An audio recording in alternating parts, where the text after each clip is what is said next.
Ya, Tuhan bersamamu dan bersama roh. Inilah Injil suci menurut Lukas. Dimuliakanlah Tuhan. Pada waktu itu,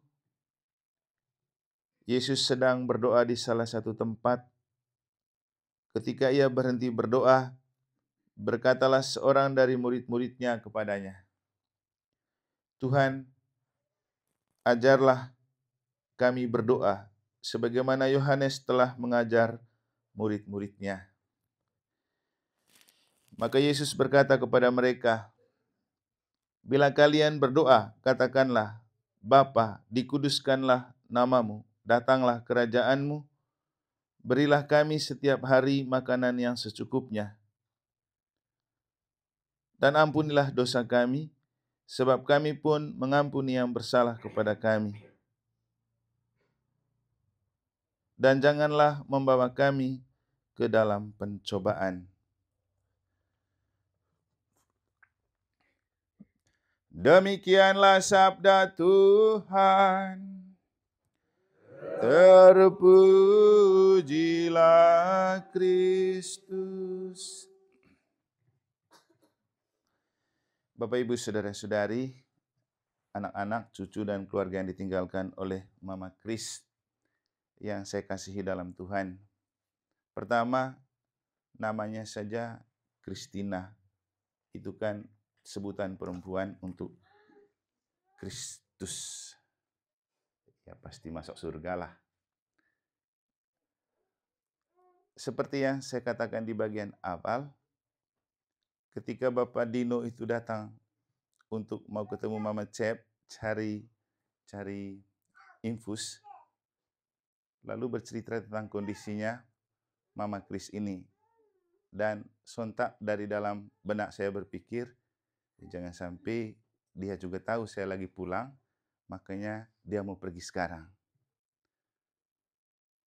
Lalu saya ingat-ingat, masuk akal juga kalau beliau meminta pergi sekarang, karena supaya kalau dia mati ada misanya. Karena beliau ini pencinta misa selama hidup.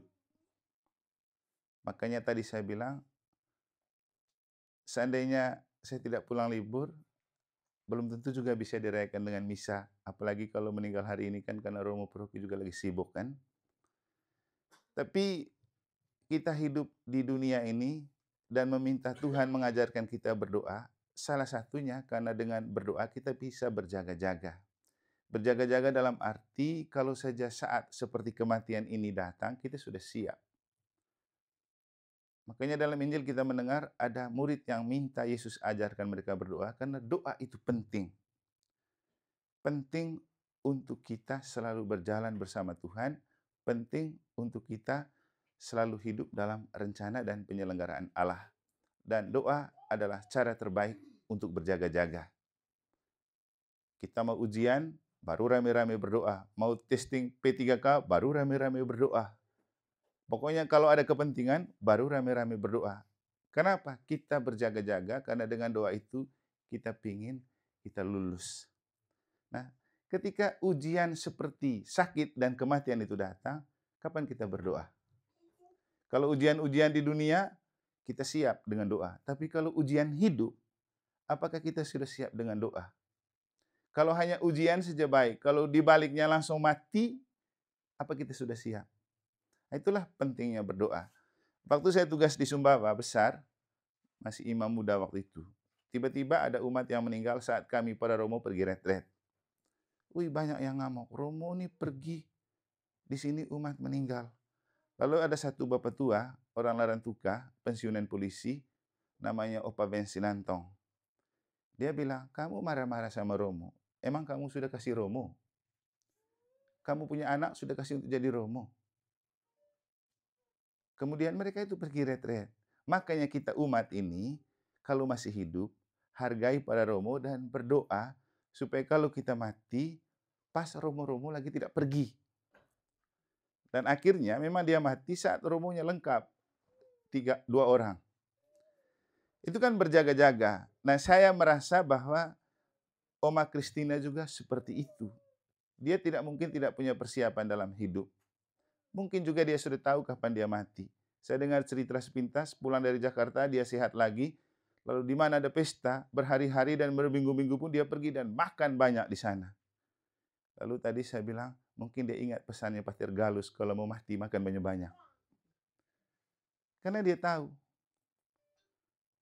Dan orang tahu saat kematian itu kalau dia dekat dengan Tuhan. Kalau tidak dekat dengan Tuhan, yang ada berontak untuk mau mati. Bapak Ibu, banyak orang yang susah mati karena apa? Dia tidak bisa menerima kenyataan dia harus mati. Karena apa? Dia tidak siap. Apalagi kalau waktu hidup kita nggopeng-gapet, lime, macam-macam hidup tidak jelas, nanti waktu mati kita setengah mati sakarat mautnya. Tapi kalau orang yang hidupnya baik-baik saja, waktu mau mati tenang-tenang saja. Makanya kita melihat sekarang ada orang yang susah sekali mau mati karena masih menyimpan banyak persoalan dalam hidup. Banyak perkara yang terjadi dalam hidup. Jadi mempersiapkan kematian itu penting supaya kalau saat kita mati, kapanpun kita sudah siap dan oke. Dan orang yang dekat dengan Tuhan tahu saat kematiannya dia akan mati dengan tenang. Dan Tanta ini saya rasa mati dengan tenang. Dia sudah siap. Satu kali waktu kami retreat, ada satu namanya Pater Radcliffe, orang Eropa. Dia bercerita tentang pengalamannya ketika ada satu pastor tua yang sudah tua sekali. Dia tinggal di rumah sakit. Lalu satu kali dia panggil pastor muda ini sebagai pemimpin kongregasi. Lalu dia ajak. Pater pemimpin kongregasi ini pikir karena dia mau mati, dia minta datang untuk doa terakhir gitu, doa penyerahan. Lalu dia pergi dengan bawa perlengkapan doa. Begitu sampai di sana, pastor tua ini bilang begini, ini uang, kau pergi cari bir 2 botol. Lalu ini pastor muda pergi cari bir 2 botol. Begitu dia sudah datang, lalu dia bilang, 1 botol untuk kau, 1 botol untuk saya. Sekarang kita rayakan saat kematian saya. Setelah itu dia mati. Jadi kalau dekat dengan Tuhan dan rajin berdoa, tidak usah takut. Mati itu dipersiapkan oleh Tuhan dan kita mati dengan tenang dan damai.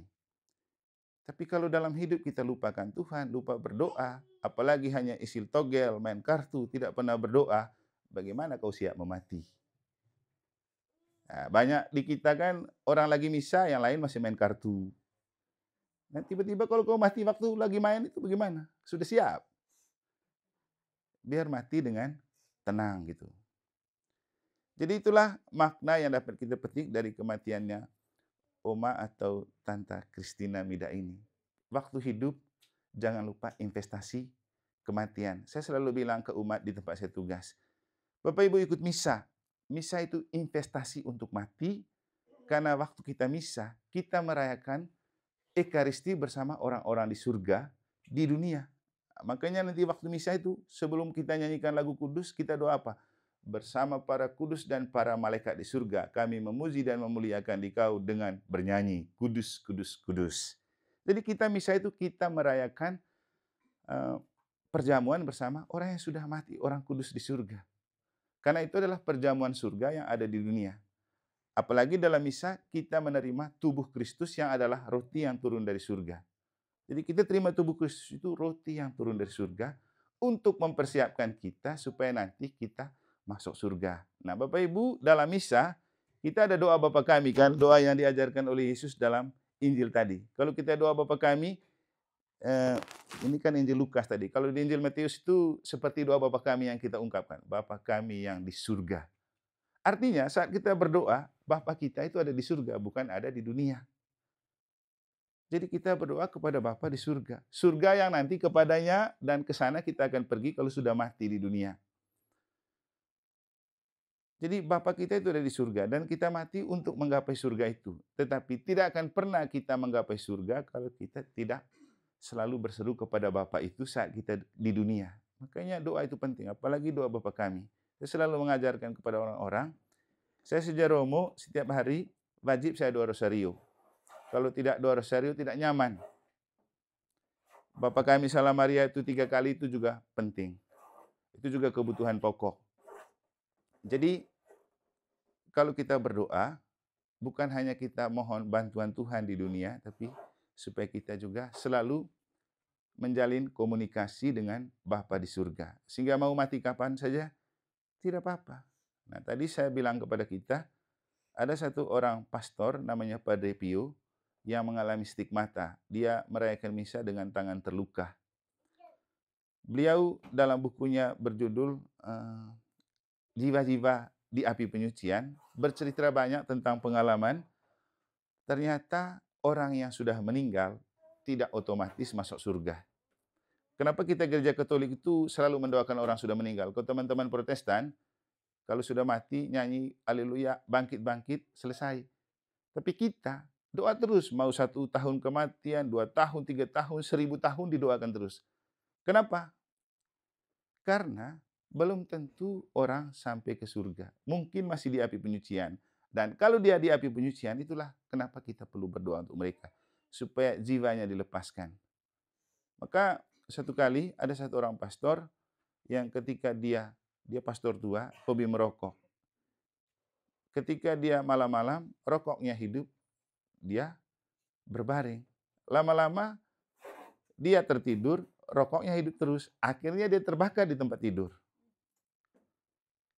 Dia akan mati dalam keadaan tidak siap. Kemudian dalam mimpi datang minta kepada temannya supaya selama 9 hari rayakan misa untuk dia karena itu adalah jalan untuk dia bisa ke surga. Dia masih menderita di api penyucian. Ada lagi satu nama Maria di Italia. Ketika dia mati, mereka pikir masalah sudah selesai. Dia akan berpelindungkan pada Maria. Begitu sampai di api penyucian, dia lihat Bunda Maria di surga. Dia doa kepada Bunda Maria. Lalu Bunda Maria bilang, iya saya dengar kau punya doa. Tapi ada satu hal yang harus kau lakukan. Kau pulang, minta di orang-orang, intensikan dalam misa, supaya itu adalah jalan terakhir kau ke sini. Maka dia datang dalam sebuah penampakan, minta supaya dia didoakan dalam misa, karena itu adalah jalan terakhir untuk dia masuk surga. Jadi misa itu penting. Lalu kemudian Padre Pio ini, kenapa dia sering merayakan misa? Karena dia merayakan misa bukan untuk orang hidup. Setiap kali dia pergi misa, di pintu gereja itu sudah banyak orang-orang dari api penyucian antre. Tunggu kapan mereka punya nama disebut dan didoakan. Hal yang membuat saya juga kemudian waktu itu berpikir, kenapa saya mencintai Ekaristi? Ya orang hidup banyak yang malas ikut misa, nggak apa-apalah sudah. Kita paksa mereka juga, kita yang sakit hati itu. Tapi ternyata banyak jiwa-jiwa yang butuh untuk dirayakan misa supaya mereka bahagia di surga. Nah, saya lalu teringat, ternyata ada yang perhatikan setiap kali saya pulang libur, pasti ada yang mati. Ada saja, tapi semoga tidak begitu terus selanjutnya. Kalaupun dia mati itu karena pilihan Tuhan dan dia cari waktu terbaik. Kan?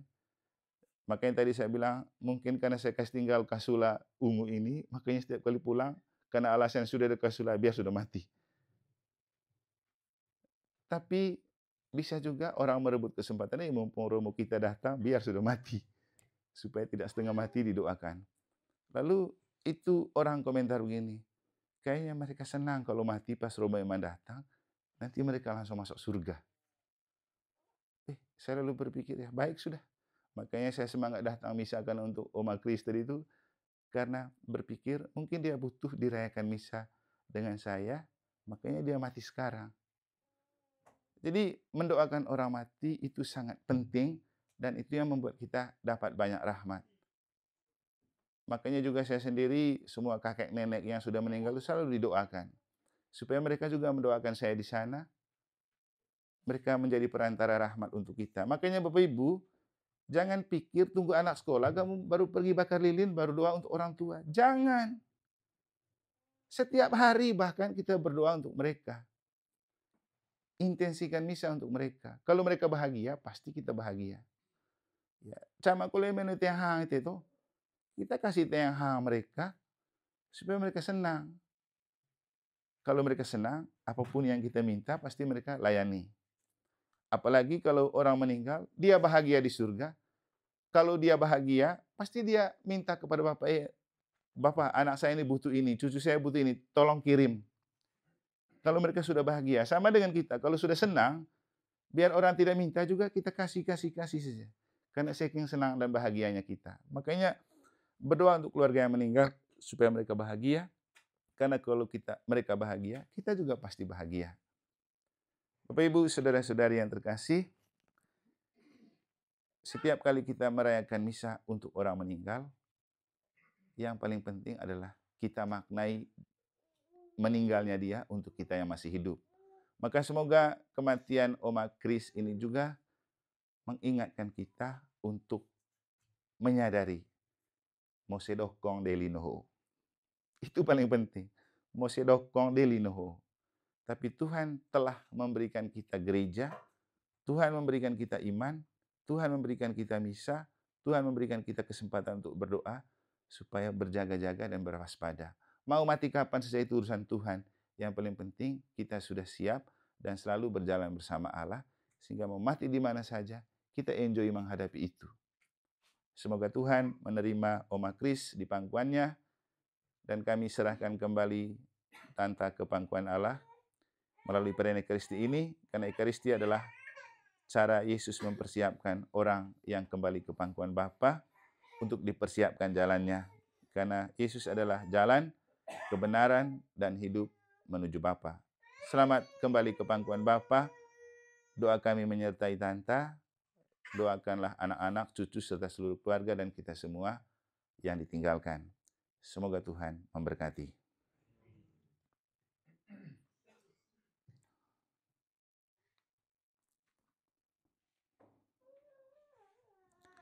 Mari kita lanjutkan dengan persembahan.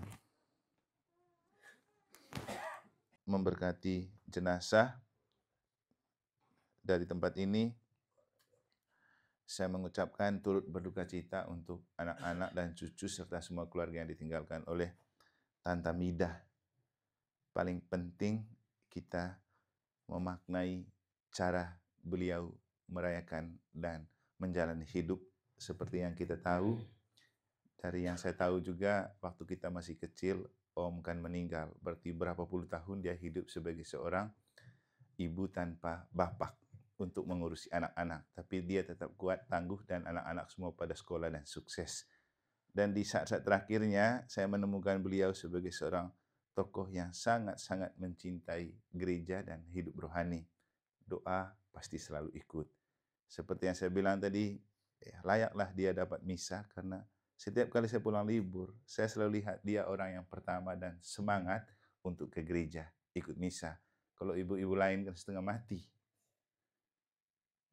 Jadi dia ibu paling gesit dan paling cepat untuk punya anak, punya cucu, tapi juga tetap kalau namanya ke gereja dan pergi misa terdepan. Sehingga saya rasa pantas dia sekarang juga mendapat pelayanan misa dan kembali ke pangkuan Bapa dengan kekuatan Ekaristi ini. Maka dari itu kita lanjutkan dengan upacara pemberkatan jenazah supaya besok tinggal dikuburkan.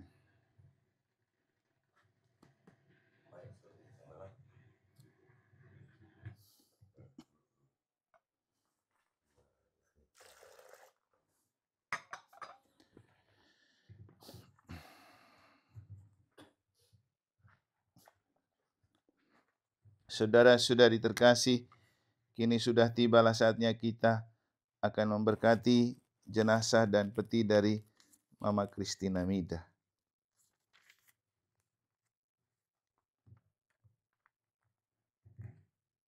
Karena kita berharap bahwa ia akan bangkit untuk kehidupan kekal bersama Kristus yang telah diimaninya, maka air suci akan diperciki atas dia sebagai lambang pembaptisannya. Allah Bapa kami, Engkau telah mempersatukan hamba-Mu ini melalui rahmat sakramen baptis dalam nama Bapa, Putra, dan Roh Kudus, dan dengan air yang sudah diberkati ini kami mengenangkan rahmat pembaptisannya, agar dia disucikan dan dikuduskan, serta disegarkan agar pantas dan layak kembali kepadamu, juga dalam nama Bapa dan Putra dan Roh Kudus.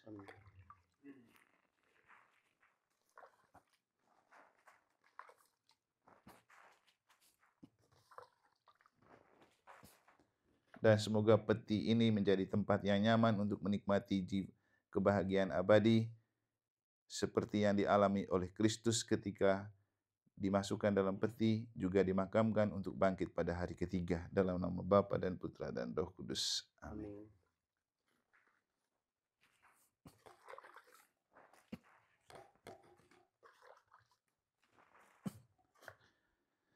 Hai para kudus Allah dan para malaikat Allah, datanglah menyongsong hamba-Mu ini, hantarlah dia kepada Kristus. Kita menjawab, di hadapan Allah yang Maha Tinggi.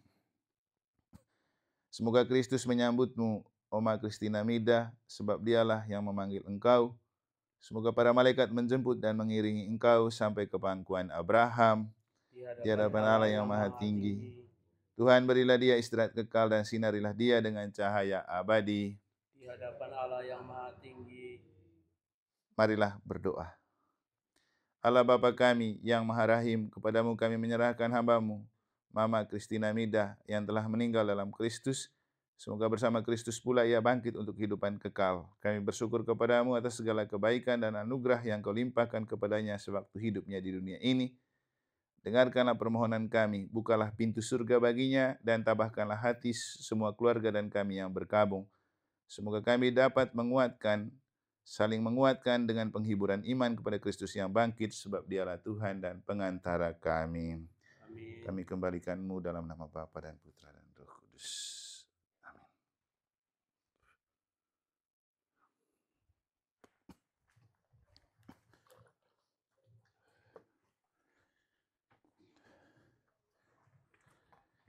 Tuhan bersamamu. Anak-anak, cucu, seluruh keluarga, dan kita semua yang ditinggalkan, mereka yang sedang dalam perjalanan, seluruh proses penguburan besok, alam raya ini dan segala isinya, dibimbing, dilindungi, dan dilimpahi oleh berkat Allah yang Maha Kuasa, Bapa dan Putra dan Roh Kudus. Dengan ini perayaan Ekaristi Kudus dan pemberkatan jenazah telah selesai. Pergilah sambil memuliakan Allah dalam hidupmu. Syukur kepada Allah.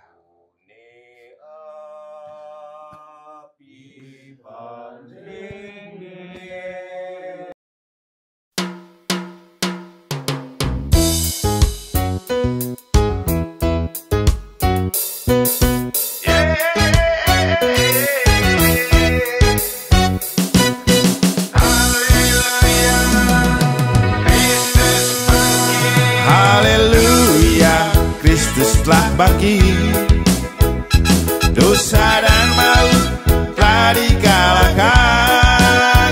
Kuasa Allah, Yesuslah Putra Bapa. Mari bangkit bersama Kristus, jadi saksi bagi dunia, agar kasih Allah jadi nyata masyarakat majemuk.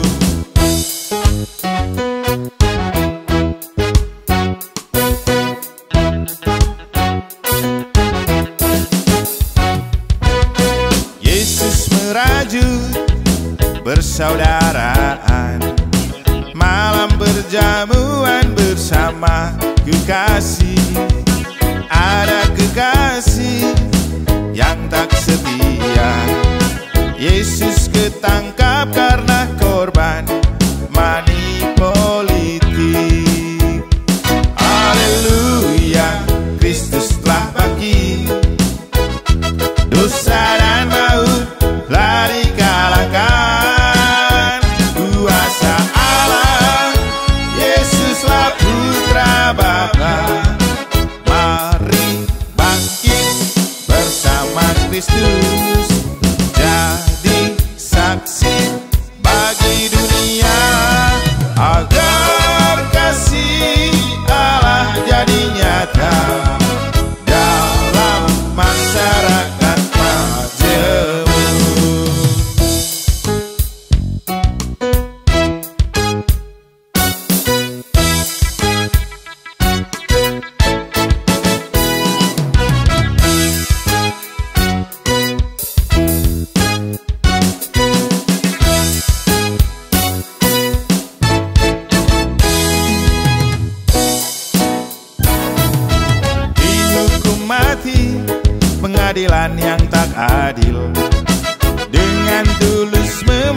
salib ke Kalvari, agar dunia ditebus dari dosanya. Bukti kasihnya pada rencana Bapa. Haleluya, Kristus telah bangkit, dosa dan maut telah dikalahkan. Kuasa Allah, Yesuslah Putra Bapa. Mari bangkit bersama Kristus, jadi saksi bagi dunia, agar kasih Allah jadi nyata dalam masyarakat majemuk.